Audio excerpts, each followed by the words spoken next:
Pidä kädet suorina ja sopiva kulma niin, että muodostat Y:n.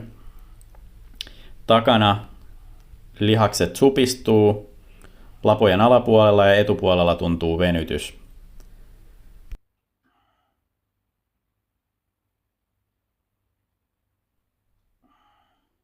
T-vipunostoissa ohjaat hartioita kohti takataskuja, lavat lähenee toisiaan kohti ja venytys tuntuu siellä rinnan puolella ja ehkä hartian etuosassa. Ja rajoitetaan liike lapojen mukaan.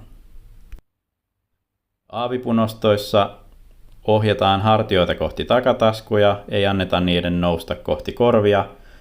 Takana lavat menee yhteen ja sitten eteen tuodessa lavat irtoaa toisistaan.